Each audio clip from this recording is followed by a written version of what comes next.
बिस्मिल्लाहिर्रहमानिर्रहीम। अस्सलाम वालेकुम। आज की जो हमारा टॉपिक है वो है the rape of the lock, जो लिखा है अलेक्जेंडर पॉप ने। अब हम लोग इसको आगे देखते हैं और इसके बारे में कुछ फैक्ट्स, इसकी समरी और इसका क्रिटिकल एनालिसिस पढ़ते हैं ताकि जितने भी डाउट्स हैं इस पर्टिकुलर टॉपिक से रिलेटेड वो ख़त्म हो जाए। फैक्ट्स पढ़ लेते हैं। तो इसका फुल टाइटल है the rape of the lock और इसके जो ऑथर हैं वो अलेक्जेंडर पॉप हैं। तो ये जो वर्क है अलेक्जेंडर पॉप का, ये पोइम की फॉर्म में लिखा गया है और इसका जॉनरा है mock epic poem. Mock epic poem वो पोइम होती है जिसमें किसी भी पर्टिकुलर सोसाइटी को आयरराइज किया जाता है। तो ये वाली जो पोइम है इसमें दरअसल जो 18th सेंचुरी इंग्लैंड की सोसाइटी है, जो पॉप की अपनी सोसाइटी, उसमें उन्होंने जो अपर क्लास है उसको सेटायराइज किया है। लैंग्वेज इसमें लिखी गई है वो इंग्लिश है और टाइम और प्लेस जो है वो 18th सेंचुरी इंग्लैंड है। डेट ऑफ फर्स्ट पब्लिकेशन, इसकी जो पहले पब्लिश हुई थी वो 1712 में हुई थी, मगर उसके बाद पॉप ने इस पर दोबारा काम किया और इसको दोबारा पब्लिश किया 1714 में। तो नरेटर इसके कोई और नहीं बल्कि अलेक्जेंडर पॉप खुद हैं और पॉइंट ऑफ व्यू इसका 3rd पर्सन नरेटिव है। टोन जो है पोइम की वो आयरॉनिक एंड सेटायरिकल है। आयरॉनिक एंड सेटायरिकल का ये मतलब है कि उन्होंने सेटायराइज किया हुआ सोसाइटी को, और जैसे मैंने पहले बताया तो वो कौन सी सोसाइटी को उन्होंने सेटायराइज किया हुआ, उन्होंने 18th सेंचुरी इंग्लैंड की एक पर्टिकुलर सोसाइटी को सेटायराइज किया हुआ और वो अपर क्लास एरिस्टोक्रेटिक जो सोसाइटी है उसको सेटायराइज किया है। उसके बाद सेटिंग देख लेते हैं। पोइम की जो सेटिंग है वो 18th सेंचुरी की है और जो प्लेस है वो हमारे पास इंग्लैंड है। प्रोटैगनिस्ट पोइम के हीरो को कहते हैं, जो एपिक पोइम का हीरो होता है। तो यहाँ पे हीरो जो है वो एक फीमेल कैरेक्टर है और वो कैरेक्टर है बेलिंडा का, जिससे गिर्द पूरी पोइम जो है रिवॉल्व करती है और पॉप ने उसी के ज़रिए से पूरी सोसाइटी को सेटेराइज किया है। थीम्स जो हैं, थीम्स में जो अभी 2 मेन थीम मैंने यहाँ पे मेंशन किए हैं वो सुपरफिशियलिटी और वैनिटी है। सुपरफिशियलिटी और वैनिटी ये होता है कि दरअसल जो उस ज़माने की सोसाइटी है उसमें जो फ्लॉज हैं उसको उन्होंने इस कदर बड़े लेवल पे दिखाया गया है ताकि उससे एक तो उसमें फ़न का एलिमेंट शो हो रहा है कि कॉमेडी के तौर पे शो हुआ है कि एक जो छोटी चीज़ है उसको इतना बड़ा करके शो किया है। सेकेंडली वैनिटी से मुराद ये है कि उस ज़माने के लोग कितने ज़्यादा फारिग होते थे, अपना जो टाइम था वो किस तरह की छोटी चीज़ों में सर्व करते थे। उनको जो काम करना चाहिए था वो उसकी बजाय अपना टाइम एक छोटे मोटे कामों में और फजूल के कामों में खर्च करते थे। और इसको आगे पढ़ेंगे, जब पोइम की समरी पढ़ूंगी मैं तो आपको समझ आ जाएगी कि इससे क्या मुराद है थीम से। आगे सिंबल्स इसमें बहुत से यूज़ हुए हैं। फर्स्ट ऑफ जो सिंबल है वो हमारे पास टाइटल में भी मौजूद है, the lock of the hair. जो बेलिंडा का लॉक है हेयर्स के, उसको एज अ सिंबल इस्तेमाल किया हुआ है और आगे देखेंगे कि उसको किस चीज़ से सिम्बलाइज कर रहे हैं। सेकेंड, हमारे पास इस पॉइंट में मुख्तलिफ जो मिथिकल कैरेक्टर्स हैं उनका जिक्र है, जिस तरह सिल्फ्स हैं और नॉर्म्स हैं। थर्ड, बेलिंडा जो होती है वो कार्ड्स की जो गेम होती है वो खेलने जाती है। तो वो जो गेम ऑफ कार्ड्स है वो क्या सिम्बलाइज कर रहे हैं उसको हम लोग आगे पढ़ेंगे। तो टोटल नंबर ऑफ लाइंस जो हैं वो इस पोइम में 794 हैं। तो ये एपिक की फॉर्म में लिखी गई है इसलिए इसमें कम लाइंस नहीं बल्कि ज़्यादा लाइंस हैं, तो इसलिए इसमें 794 लाइंस हैं। और जो पोइम है उसको टोटल 5 कांटोज में डिवाइड किया गया। कांटोज मतलब पार्ट, मुख्तलिफ पार्ट्स होते हैं, तो इसमें 5 कांटोज में पोइम को डिवाइड किया गया। अभी समरी की तरफ आते हैं। तो पहले समरी स्टार्ट करते हैं हम पोइम की। समरी जो है हमारे पास वो पोइम की जो प्रोटैगनिस्ट है वहाँ से स्टार्ट हो रही है बेलिंडा। बेलिंडा जो है उसको पोइट ने इस पोइम में मुख्तलिफ चीज़ों से तशबीह दी है। पहले तो उसको कहा गया है कि वो ब्यूटी ऑफ द डे है, वो सनशाइन की तरह है जो कि दिन में खूबसूरती पैदा करती है। तो बेलिंडा जो ब्यूटी है डे की वो अभी तक सोई हुई है और वो पिछली रात जो है वो एक पार्टी में गई हुई थी जिसकी वजह से वो देर तक सोई हुई है। वो थोड़ी देर के लिए उठी अपनी नींद से और फिर वो दोबारा सोने चली गई। और जब वो सो रही है तो अब उसने ख्वाब देखे। तो यहाँ से ख्वाब जो देखा है उसके बारे में पढ़ते हैं कि उसने ख्वाब में क्या देखा है। उसने ख्वाब में देखा है कि एक बहुत ही खूबसूरत कपड़ों में एक आदमी है और उसके पास आया है और वो अपने आप को बता रहा है कि उसका नाम एरियल है। एरियल जो कि दरअसल पोइम में एक स्पिरिट यूज़ हुई हुई है जो कि सिल्फ है और एक मिथिकल कैरेक्टर है। तो वो एरियल उसको उसके ख्वाब में एक पर्सन के तौर पे आता है और अपने आप को एक ब्यूटीफुल ड्रेस में रिप्रेजेंट कराता है। वो एक खूबसूरत बंदे के तौर पे बेलिंडा की ख्वाब में आता है और वो जो उसके अंडर काम करने वाले दूसरे स्पिरिट्स होती हैं उनको वो ड्यूटी असाइन करता है। और जब वो ड्यूटी असाइन कर रहा होता है तो वो कहता है कि उनको एक वार्निंग देता है। वो वार्निंग ये होती है कि कुछ बहुत बुरा काम, कुछ ड्रेडफुल होने वाला है इस दिन के आखिर में। तो यहाँ पर एक लाइन यूज़ हुई है, but heaven reveals not what or how or where, यानी कि उन्हें पता तो है कि कुछ गलत होने वाला है मगर वो नहीं जानते कि वो क्या होगा, कैसे होगा और कहाँ होगा। मतलब कि पता है मगर उसके बारे में और मालूमात नहीं है। तो वो जो जितने भी वहाँ पर हमारे पास स्पिरिट जिनको उसने ड्यूटी असाइन की होती है, उनको कहता है कि वो बेलिंडा को अवेयर करें, उसका ख्याल रखें।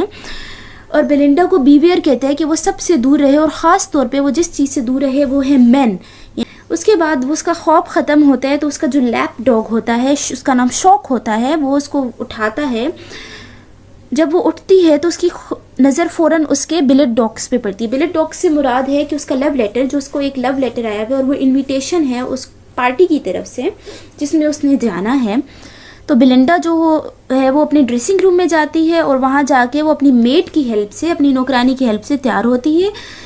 बेलिंडा की जो नौकरानी वो बेटी है, वो जिसका मेकअप करती है, उसके मुख्तलिफ़ तरीक़ों से उसको तैयार करती है, जिसमें उसके जेम्स होते हैं, परफ्यूम होता है अरेबिया का, पफ, पाउडर, पैचेस, जितने भी मेकअप की चीज़ें हैं उनसे उसको तैयार कर।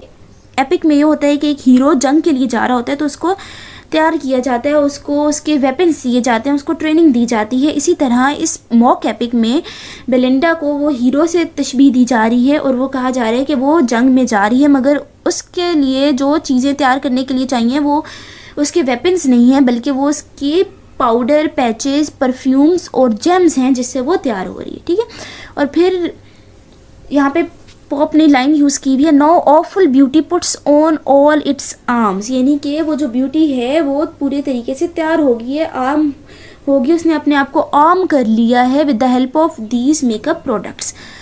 अब आगे जो है फिर बेलिंडा तैयार होकर कमरे से निकलती है और वो पार्टी के लिए तैयार हो गई है और वो इतनी खूबसूरत लग रही है कि जो सूरज है वो भी उससे जेलस हो रहा है। फिर वो जो पार्टी है वो दरअसल हैम्पटन कोर्ट में हो रही है और बेलिंडा अपनी बोट में बैठती है ताकि वो हैम्पटन कोर्ट तक पहुंच सके। और जब वो जा रही होती है तो मुख्तलिफ आदमी होते हैं, वो उसको देख रहे होते हैं, वो उससे एडमायर कर रहे होते हैं, वो उसको पसंद कर रहे होते हैं कि बेलिंडा इतने खूबसूरत तरीके से तैयार हुई होती है कि कोई भी उससे नज़र नहीं हटा सकता। Every I was fixed on her alone, यानी कि जितने भी लोग हैं वो सारे के सारे उसी की तरफ देख रहे हैं। वो सबकी तरफ मुस्कुरा के देखती है, किसी को ऑफेंड ना कर सके।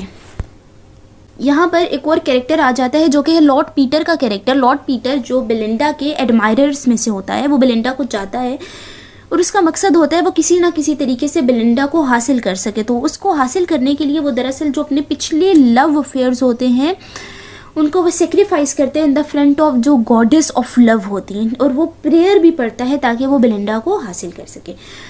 और मीनवाइल अब इस सब के दौरान क्या होता है, एरियल जो बेलिंडा का गार्डियन स्पिरिट होता है वो अपने बाकी स्पिरिट्स को उनकी ड्यूटीज असाइन करता है और उनको बताता है कि 50 सिल्फ्स होते हैं और वो मुख्तलिफ ड्यूटीज़ उनकी क्या होती हैं कि किसी का काम है कि उसने बेलिंडा का पेटी कोट, उसका ड्रेस, उसकी हिफाजत करनी है। कुछ जो होते हैं उसके लैप डॉग, उसके शौक, उसका जो कुत्ता होता है उसकी हिफाजत करनी है। तो इस तरह उसके जितने भी सिल्फ्स होते हैं, जितने भी असिस्टेंट होते हैं, वो सारे अपने काम में लग जाते हैं। अब जल्दी ही बेलिंडा बोट के ज़रिए हैम्पटन कोर्ट पैलेस में पहुंचती है और वहाँ पर मुख्तलिफ़ किस्म के जो लोग होते हैं फ्रॉम द हायर क्लास, जो कि मोनार्क्स और फैशनेबल सोसाइटी के लोग होते हैं, वो वहाँ पे पहुँचे होते हैं। वहाँ पे वो ओम्ब्रे प्ले करते हैं। ओम्ब्रे यानी कि गेम ऑफ कार्ड, वो कार्ड की गेम खेलती है और उस गेम में बेलिंडा को बहुत अच्छी तरीके से खेलने आती है।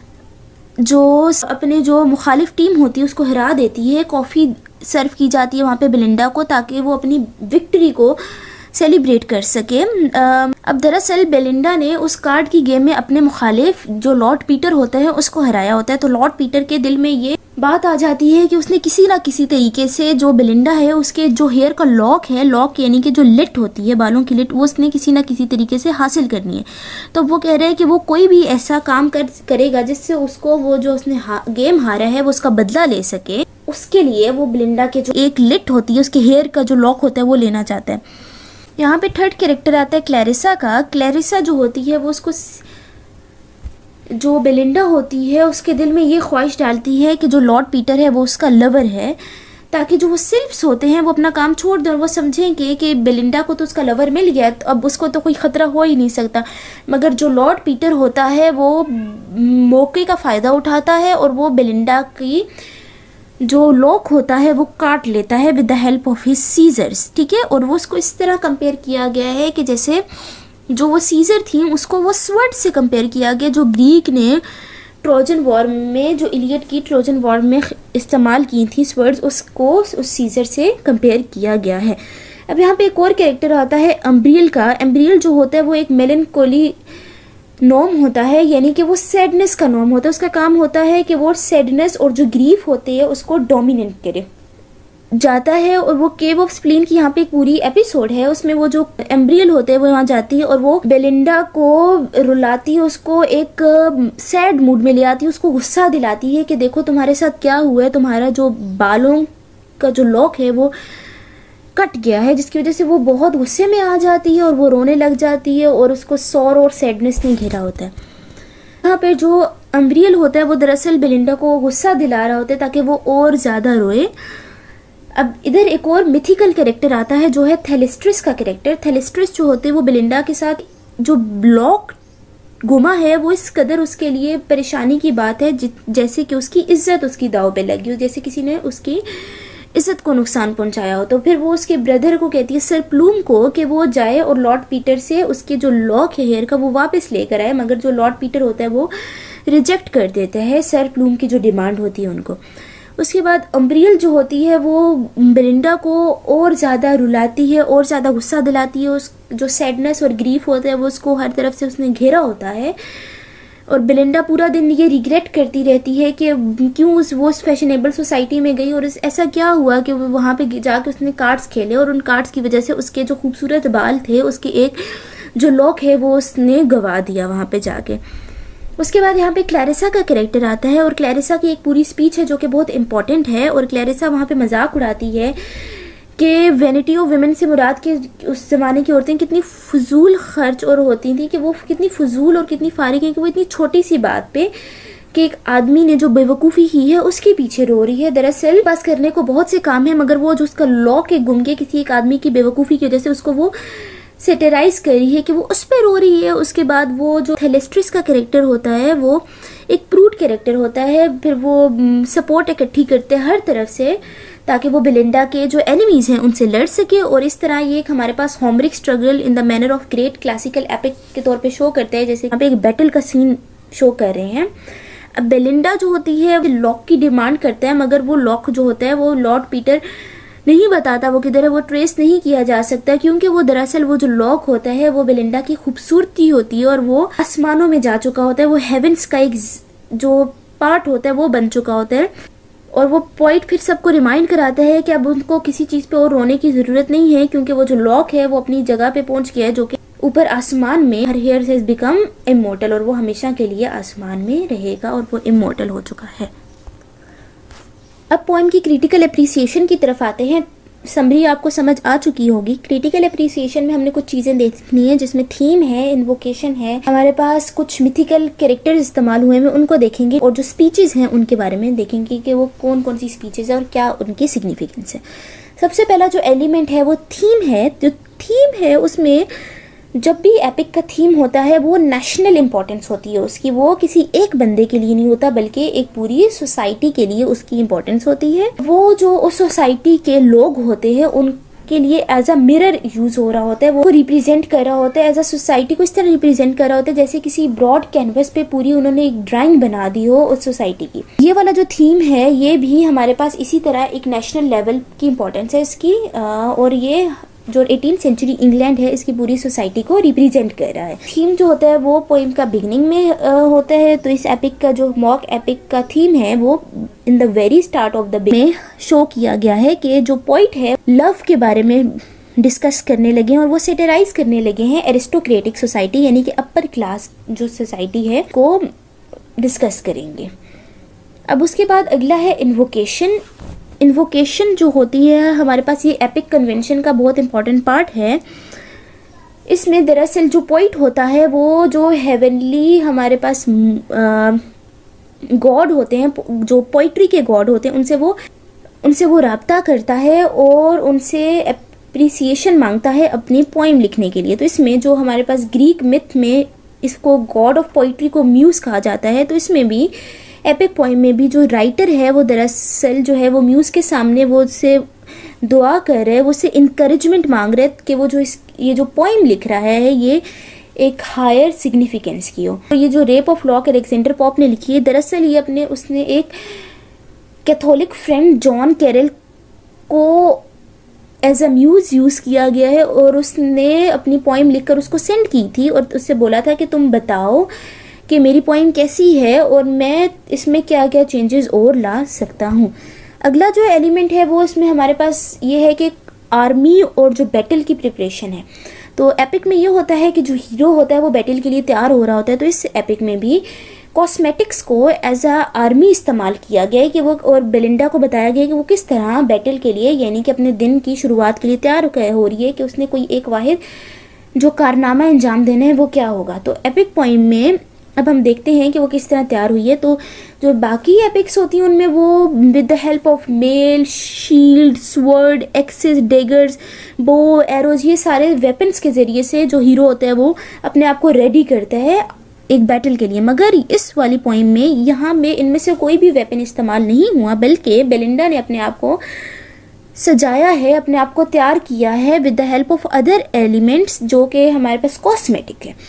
कॉस्मेटिक्स में उसने ब्यूटीफुल ब्रोकेड यूज़ किया है, मेकअप यूज़ किया है, अरेबिया से उसके लिए परफ्यूम आया है, इंडिया से उसके लिए ज्वेलरीज और जेम आए हैं, कॉम्स उसने यूज़ किए हैं, पिन्स यूज़ की हैं।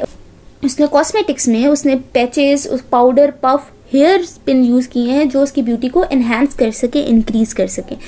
और तो और इसमें एक रिलीजियस फैक्टर भी है कि वो अपने साथ एक बाइबल भी, उसने अपनी ड्रेस से मैचिंग एक बाइबल ली है ताकि जो उसकी तैयारी हो वो पूरी मुकम्मल हो जाए। ठीक है, क्योंकि उस ज़माने की जो औरतें थी उनका रिवाज था कि वो जैसे तैयार होती थी वो इससे रिलेटेड बाइबल भी अपने हाथ में लेती थी ताकि वो पूरी तौर पे रेडी हो सकें। बाइबल उनके जो ड्रेस कॉस्ट्यूम था उसका एक बहुत इंपॉर्टेंट पार्ट था। अच्छा, उसके बाद जो फोर्थ फैक्टर है वो है स्पीच है। स्पीच भी बहुत इंपॉर्टेंट है। तो उसमें कांटो 2 में अगर आप देखो तो वहाँ पे एरियल की स्पीच है। एरियल दरअसल अपने जो बाकी फेलो स्पिरिट्स हैं उनको बता रहा है, उसने उनको समन किया है और उनको बताया है कि वो किस तरह की जंग पे जा रहे हैं और वहाँ पे उनको किस तरह के जो खदशात लाहक हो सकते हैं इस लिहाज से वो उनको तैयार कर रहा है। और उसने उनको बताया कि दरअसल उनको बेलिंडा को की हिफाजत करनी है, उसको बचाना है, मिसफॉर्चून से उनके लिए ख़तरा साबित हो रही है। और उस मिसफॉर्चून की जो नेचर है वो नहीं मालूम कि वो किस तरह की है, मगर कैसे उन्होंने इसको चीज़ को डिस्कस किया हुआ है कि आइधर क्या बेलिंडा जो है वो अपनी चेस्टिटी को लूज़ कर देगी, या फिर उसका एक चाइना जार जो है वो टूट जाएगा, या फिर बेलिंडा ने अपनी प्रेयर मिस कर देनी है, या फिर उसकी जो मास्क पार्टी है वो मिस हो जाएगी, या फिर बेलिंडा ने अपना जो दिल है उसका वो हार देगी, या फिर उसका जो नेकलेस है उसकी ज्वेलरी है वो लूज़ कर देगी। तो इस तरह एरियल जो है मुख्तलिफ ड्यूटीज़ असाइन कर रहा होता है सिल्फ्स को, और जो ऊपर कंपैरिजन है वो भी शो कर रहा है कि किस तरह ये मॉक एपिक और वो जो एक बहुत ज़्यादा हाई इंपॉर्टेंस की चीज़ें हैं जैसे कि उसकी प्रेयर है, उसका हार्ट है, उसका लव है, उसकी चेस्टिटी है, उसको किस तरह कुछ नॉन इम्पॉर्टेंट और जो ट्रिवियल चीज़ों से कंपेयर किया गया है, छोटी चीज़ों से, जैसे कि चाइना जार है और नेकलेस है। ठीक है, किस तरह मटेरियलिस्टिक चीज़ों से उनको कंपेयर किया गया। जो हमारे पास लास्ट इसमें फैक्टर आ रहा है वो सुपर नेचुरल मशीनरी है। तो सुपर नेचुरल मशीनरी बहुत ज़्यादा प्रोमिनेंट है इस एपिक में, वैसे भी एपिक में होती है और रेप ऑफ द लॉक में तो बहुत ज़्यादा प्रोमिनेंट है। तो सबसे पहले पॉप ने जो एरिस्टोक्रेटिक सोसाइटी है उसको सेटराइज करने के लिए बहुत ही स्किलफुली वो मशीनरी इस्तेमाल की है। पहले कॉन्टो में हमारे पास सिल्फ आया है जो बेलिंडा के ख्वाब में आता है, और वो सिल्फ कौन सा है, वो नन अदर देन एरियल है। और एरियल वो बीवेयर करता है बेलिंडा को कि उसको कोई ख़तरा लाहक है और वो किसी तरीके से अपने आप को उस ख़तरे से आज के दिन में बचाए। ठीक है, और जो सेकेंडली चीज़ है कि वो जो गार्डियन है वो बेलिंडा का गार्डियन है, इसलिए वो उसको बहुत खूबसूरत लफ्ज़ों में पुकार रहा है। वो उसको कह रहा है फेयरेस्ट ऑफ मॉर्टल, कि तुम दुनिया में जितने लोग हैं उनमें सबसे ज़्यादा खूबसूरत हो। अब जो सिल्फ हैं वो बेलिंडा को कह रहे हैं कि तुम अपने आप को कोई कॉमन गर्ल कंसिडर ना करो, बल्कि तुम बहुत स्पेशल हो, तुम अपने आप को बहुत स्पेशल गर्ल कंसिडर करो। और यहाँ पर हज़ारों सिल्फ हैं जो कि बेलिंडा की हिफाजत कर रहे हैं, और जो मोर इम्पॉर्टेंट 4 सिल्फ है उनका हम यहाँ पे जो पॉप ने भी जिक्र किया है वो डोमिनेंट सिल्फ हैं। वो हैं 4 काइंड ऑफ वुमेन हैं तो सबसे पहली वो विमेन है जो कि लड़ाई झगड़े कराती है, तो दुनिया में भी लड़ाई झगड़े करती रहती थी, तो अपनी डेथ के बाद भी जाके वो उनकी जो सोल है उस वजह से कि वो बहुत इंटेंस सोल है तो वो फायर में चेंज हो जाएगी, और इस तरह की जो विमेन है उनको सेलेमेंडर कहते हैं। ठीक है, उसके बाद जो सेकंड कैरेक्टर है जो सिल्फ है वो हमारे पास है, जो पोलाइट होती हैं, सबमिसिव होती हैं, वो अपनी डेथ के बाद भी सबमिसिव रहेंगी, पोलाइट रहेंगी, और वो वाटर के एलिमेंट में चेंज हो जाएंगी और उनको निम्फ कहा गया है। थर्ड जो कैरेक्टर है वो जो प्राउड होती हैं, सीरियस माइंडेड होती हैं, उनकी जो सोल्स हैं वो उनकी डेथ के बाद अर्थ में कन्वर्ट हो जाएंगी और उनको नोम्स कहा गया है। फोर्थ जो कैरेक्टर है वो जो फ्लर्ट करते हैं, कॉकवेट्स, वो कैरेक्टर जो है वो अपनी डेथ के बाद भी इसी चीज़ को रिप्रेजेंट करेंगी और वो एयर का जो स्पिरिट है उसमें चेंज हो जाएंगी और उनको सिल्फ्स कहा गया। तो यहाँ तक ये हमारे पास टॉपिक एंड होता है। इसमें मैंने आपको समरी और सारा क्रिटिकल एनालिसिस बता दिया है। अब आप इसको एक दफ़ा खुद देखें और जो टेक्स्ट है उसको ज़रूर रीड कीजिए ताकि जितनी भी कोई कन्फ्यूजन है वो आपकी ख़त्म हो जाए। तो बाकी अगर आपके पास एपिक कन्वेंशन में कोई क्वेश्चन आए तो उसमें भी आप ये नोट कर सकते हैं, और साथ समरी या फिर जो मॉक एपिक के तौर पे भी अगर क्वेश्चन आए तो उसमें आप ये आंसर इजीली लिख सकते हैं। तो अभी के लिए इतना काफ़ी है। तो thank you so much, hope so आपको ये सारा टॉपिक समझ